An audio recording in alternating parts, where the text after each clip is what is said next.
Selamat datang di channel saya. Di video kali ini saya akan bahas tentang fitur buat penawaran yang ada di Lazada. Nah, ini adalah fitur terbaru yang ada di Lazada. Oke teman-teman, langsung saja kita lihat dulu apa saja sih yang akan kita pelajari.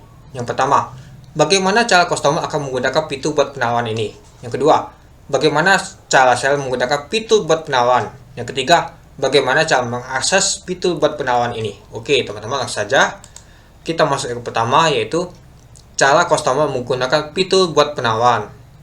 Nah, ini dia teman-teman. Yang pertama yaitu cara customer memakai fitur buat penawaran, yaitu langkah pertamanya customer membuat penawaran untuk salah satu produk di toko seller. Nah, ini dia yang A. Customer dapat membuat penawaran dengan klik tombol chat. Nah, artinya dia chat dulu ya teman-teman pada halaman produk kita, lalu mereka buat penawaran. Nah, ini dia contohnya. Mereka klik buat penawaran, lalu mereka akan muncul di sini teman-teman. Nah, penawarannya berapa persen sih yang akan ditawarkan itu. Oke, kita lanjut. Nah, lalu langkah kedua, customer dapat menginput harga produk yang diinginkan. Nah, yang A. Nah, mereka akan pilih varian dan ukuran jika ada. Lalu customer dapat mengetik atau menggunakan tombol penggeser yang tersedia untuk mengatur harga penawaran. Nah, jadi mereka bisa mengatur teman-teman harga penawaran, mengetik atau menggeser sini. Nah, lalu customer akan buat penawaran. Nah, lalu mereka buat penawaran. Nah, ini dia. Nah, langkah ketiga kita akan menunggu respon dari seller, teman-teman. Nah, jadi kita akan meresponnya, apakah kita menerima untuk penawarannya atau tidak, teman-teman. Itu dia. Oke, kita lanjut. Yang kedua, cara seller menggunakan fitur buat penawaran. Oke, teman-teman, langsung saja. Ini dia langkah pertama. Kita masuk ke sales center, teman-teman. Nah, dapat menerima atau menolak. Nah, penawaran lewat sales center desktop atau aplikasi sales center ya. Nah, kita tinggal pilih saja teman-teman, apakah ditolak atau setuju. Nah, itu dia. Kalau kita setuju artinya kita menerima nama itu penawaran tadi. Kalau kita tolak artinya tidak menerima penawaran tersebut. Itu dia. Nah, untuk langkah keduanya, customer akan menerima pemberitahuan mengenai penawaran tersebut teman-teman. Jika penawaran ditolak, customer dapat membuat penawaran lagi. Artinya kalau kita menolak tawaran mereka, artinya mereka bisa mengajukan lagi. Nah, atau sebaliknya, jika penawaran akan diterima, customer dapat mengklik checkout, di mana customer akan dibawa ke halaman checkout untuk menggunakan voucher ini. Nah, catatannya, setelah diterima, penawaran hanya akan berlaku selama 24 jam. Jika tidak digunakan, voucher akan kadaluarsa setelah 24 jam. Hanya satu voucher toko yang dapat digunakan saat checkout, tetapi dapat digunakan bersamaan dengan voucher pembeli lainnya. Voucher toko dengan diskon tertinggi akan otomatis digunakan untuk pembayaran. Itu dia teman-teman. Oke, kita lanjut. Nah, langkah ketiga, kita bisa lihat di sini teman-teman. Untuk performa, kita bisa lihat di klik wawasan data, bisnis analisis, promosi, voucher, dan performa toko. Nah, lalu kita lihat nama tuh make offer voucher untuk memeriksa performanya. Ini dia teman-teman. Itu dia. Oke.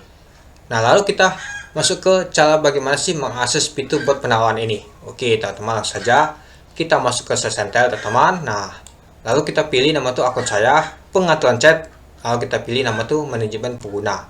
Nah, cek pengaturan bawah penawarannya teman-teman. Ini dia. Kita bisa geser teman-teman, apakah mau mengaktifkan atau nonaktifkan. Itu dia. Oke, ini sebagai contoh ya teman-teman. Kita masuk ke akun saya di sini ya. Lalu kita pilih nama itu pengaturan chat di sini. Lalu kita scroll ke bawah. Nah, ini dia pengaturan penawaran. Nah, tinggal kita geser apakah mau diaktifkan atau tidak. Itu dia. Cek dulu untuk produk teman-teman, apakah mau diaktifkan atau tidak. Kalau diaktifkan silakan aktifkan. Kalau tidak ya jangan diaktifkan teman-teman. Itu aja. Cara akses fitur buat penawaran di aplikasi ya teman-teman. Nah, pertama kita bisa klik akun saya, kita pilih chat, lalu kita klik pesan. Nah, kita pilih tombol titik 3 ini ya. Nah, di sini di atas tadi. Nah, lalu kita pilih nyalakan tombol allow buyer make offer jika seller ingin menggunakan fitur ini pada toko seller. Nah, ini dia contohnya.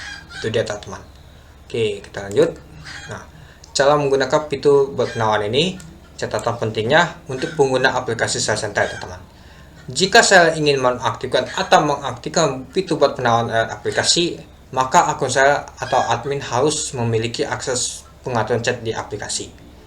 Jika seller ingin menerima atau menolak fitur buat penawaran, maka akun seller atau admin harus memiliki akses undangan checkout di PC. Nah, ini dia teman-teman, untuk kita cek dulu tabelnya, akses penggunanya.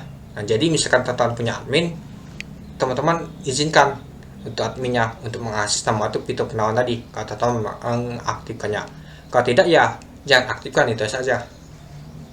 Nah ini dia, ya dapat menerima atau menolak, dapat mengaktifkan atau menonaktifkannya, itu dia. Ini kalau tidak ya tidak dapat menerima atau menolak, dapat mengaktifkan atau menolak fitur. Nah kalau tidak ya dapat menerima atau menolak penawaran fitur, terus tidak dapat menerima atau menolak penawaran, tidak dapat mengaktifkan atau menonaktifkan fitur. Nah itu dia teman-teman untuk akses nama itu pengguna tadi. Oke, mungkin itu saja sih teman-teman untuk nama itu fitur buat penawaran yang ada di Lazada ini. Ini adalah fitur terbaru yang ada di Lazada. Silakan teman-teman mau mengaktifkan fitur penawaran ini, silakan. Ya, kita cek dulu nanti. Pembeli itu mau menawarkan berapa produknya. Misalkan harganya 100.000. Dia mau menawar 90.000. Ya, itu lumayan tinggi ya. Kita bisa tolak. Misalkan pembeli mau menawar 1.000, misalkan 99.000 ya. Kita terima. Gitu aja teman-teman. Yang penting harga itu masih cocok untuk produk kita.